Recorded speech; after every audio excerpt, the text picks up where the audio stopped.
एक दिन रसोई ससुराल के मर्दों के नाम। किचन में जहाँ परेशान सुमित्रा जल्दबाजी में कढ़ाई में कच्ची सब्जियां डाल रही है, वहीं परेशान नैना आटा गूंथ रही है। दीदी कितनी भी जल्दी कर दो, देरी हो ही जाती है।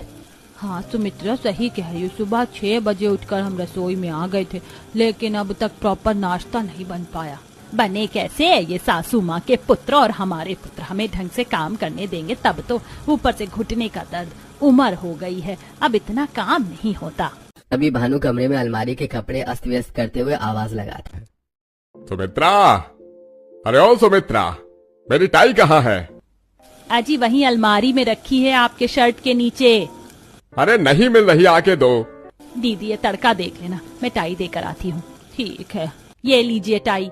सुमित्रा जाने लगती है कि तभी और मेरे जूते कौन पॉलिश करेगा? कहाँ है जूते? देती हूँ जी। सुमित्रा जल्दी से भानु को जूते पॉलिश करके देती है और किचन में आती है। लाओ दीदी मैं रोटी बना देती हूँ, आप ये सब्जी और बाकी नाश्ता टेबल पर लगा दो। तभी परमेश्वर कमरे में शीशे के सामने तौलिया लपेटे बाल काटते हुए आवाज लगाता है। अरे ओ अर्धांगिनी, अर्धांगिनी जी, अरे अपने अर्धांग के कपड़े दे जाओ, कहाँ रखे हैं? कपड़े मिल नहीं रहे। आज मेरी इम्पोर्टेंट मीटिंग है, जल्दी आके दो।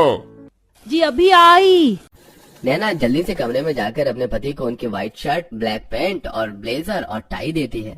अब मैं जाऊँ? हाँ हाँ जाओ। नैना जैसे किचन में आती है, महेश बाथरूम से आवाज लगाता है। माँ टॉवल दे दो। प्रियांशु कमरे से चिल्लाता है। बड़ी माँ मेरा लैपटॉप कहाँ है? वहीं कमरे से भानु की आवाज आती है। अरे रुमाल और कंघी कहाँ है भगवान? वहीं डाइनिंग टेबल पर पास परमेश्वर और दयानिधि आकर बैठते हैं। अभी तक टेबल पर नाश्ता क्यों नहीं लगा?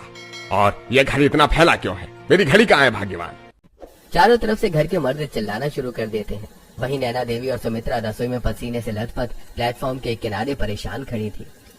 इस घर की औरतों के पर लग गए। मेरे बेटे और पोते कब से चिल्लाए जा रहे हैं, लेकिन सुनाई नहीं देता।